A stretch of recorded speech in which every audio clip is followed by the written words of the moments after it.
Do you regularly engage in the three-part yogic breath? It's no mystical mumbo jumbo. It's about just as you breathe in, feel your belly fill. That's the first part. Feel your chest expand. That's the second part. And finally, how much can you stuff into that little space between the top of your chest and the bottom of your collarbones?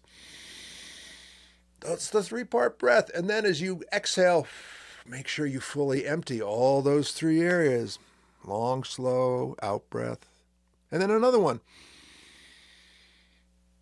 That is the secret right there, is the conscious breath. And one of the great teachings about this is from the white buffalo calf woman, Padesawea, who brought the pipe to the Lakota people maybe 800, 1,000 years ago. Some people say she was a deity. Some people say she was a witch. Some people say she didn't exist.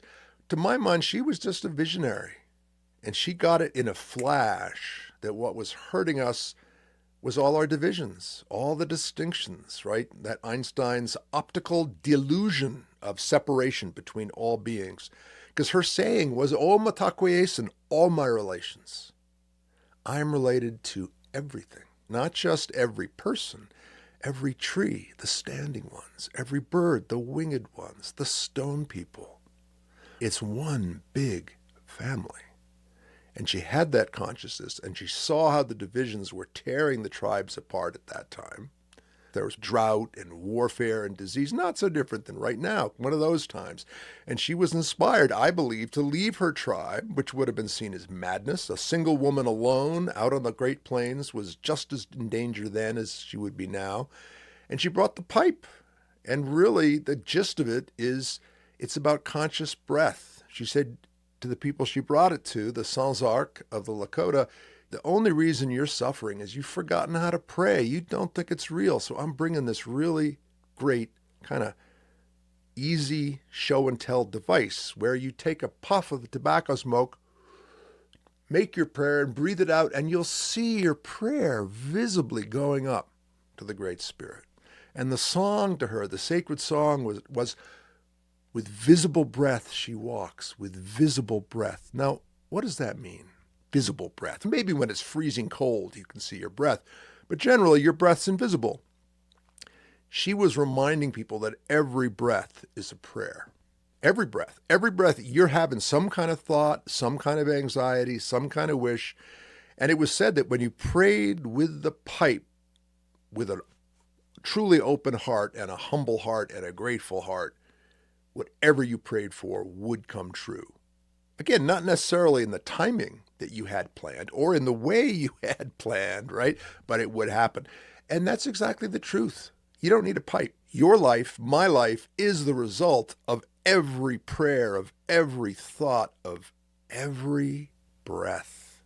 And we may say, that's not true. I wouldn't have that car accident. My girlfriend wouldn't have broken up with me. I wouldn't have lost my job. You're not watching your thoughts very carefully, are you? Because mostly we don't notice our thoughts. In fact, we get so lost in them and swept away by them. As the Buddha would say, or Maharaji would say, the mind travels 1,000 miles in a second, right? You just get lost in them. How many of your thoughts are anxious thoughts? As a wise man said, anxiety is praying for what you don't want. Visualizing what you don't want. It doesn't mean that we should go out the door without a care, but dwelling on the worst outcome over and over, that's a conscious prayer, and it will come true. Not necessarily that particular thing, but that vibration of anxiety will create your reality, and you'll have an anxious reality fraught with misfortune. If you don't have a full belly, if you're not safe, if you don't have a roof over your house and enough food to eat, then we need to work on that. That needs to be taken care of first, right? So I'm not discounting any of that. And that can be scary when you don't have a roof over your head, you don't have enough to eat. But when you do, which most Americans, not all, but most do, what are you thinking about? And this is where the breath comes in. The breath, conscious breath, forces us to be aware of what we're thinking about. And have you ever noticed when you think anxious, fearful, angry thoughts, it takes your whole day into the toilet? And it just doesn't mean that we don't stand up for ourselves and that we don't address the things that are problematic in our lives. But how often are those thoughts actually contributing to constructive action, and how much are they just your wheels spinning? Maybe you're on what we call in 12-step the pity pot. Oh my God, my life is so shitty. Oh my God, I'm suffering. I mean, it's a drug. I get off on it. It's really hard to put those self-pitying thoughts down, especially when they're justified, right? Especially when no one's listening. But they're not really helpful. So, conscious breath, conscious thought, conscious prayer. They are one thing. A lot of people say, I don't know what prayer is.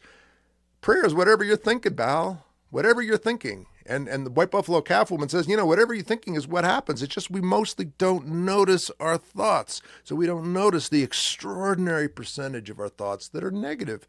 And again, it takes practice. It takes practice to shift our thinking, because the momentum can get to the point where you can't stop